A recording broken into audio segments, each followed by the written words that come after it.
Facebook's parent company, hosting its annual developer event as we speak. Now, the stock has had a huge run this year. That was helped in part because of the AI boom.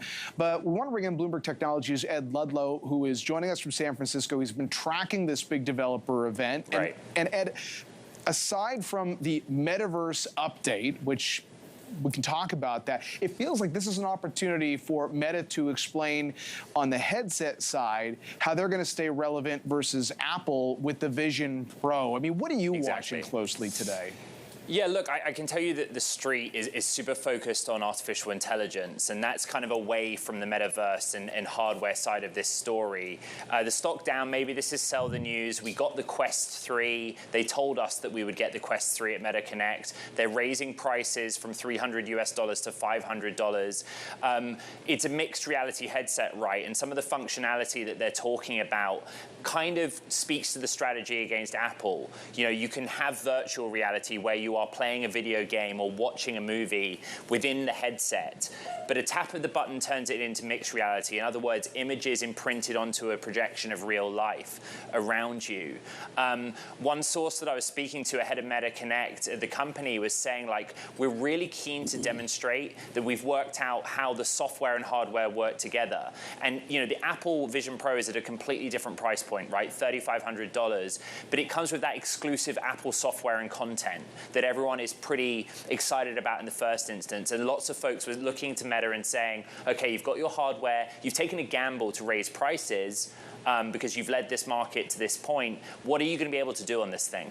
What are the most sort of killer app uses for this, Ed? I mean, is it for a consumer who wants to play video games, or Mark Zuckerberg was just showing a lot of sports that you could, I guess, get involved in with it, or is it for B2B purposes, or does anybody have products that are for that?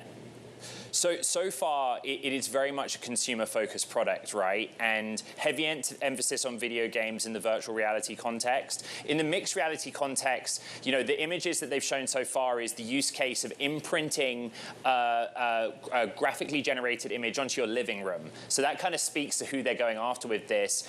The comparison with Vision Pro is that at $3,500, the Vision Pro in the first instance is very much targeted at the developer community. And to answer your question, remember what I reported earlier in the year. One reason that Meta had cut prices on previous generations of Quest, particularly at the high end, is that it was not resonating with enterprise customers. They really wanted to position this as a productivity tool. There is an emphasis on productivity with this, but not aimed at the high-end enterprise market. All right, interesting stuff. Ed, thanks for giving us your perspective. Ed Ludlow, their co-host of Bloomberg Technology, and he's been doing a ton of reporting on this as well. Now, before this event got underway, Bloomberg Originals had a chance to catch up with Meta's President of Global Affairs, Nick Clegg, for its series AI IRL. He explained how Meta is making a distinction between AI and human-generated content.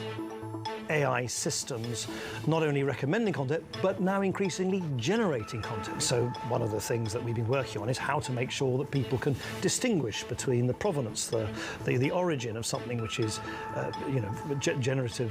generated by AI rather than generated by a human being. So we will have visible, clear watermarks on the photorealistic imagery that people will be able to use in something called /Imagine, which is our photorealistic tool integrated into Meta AI.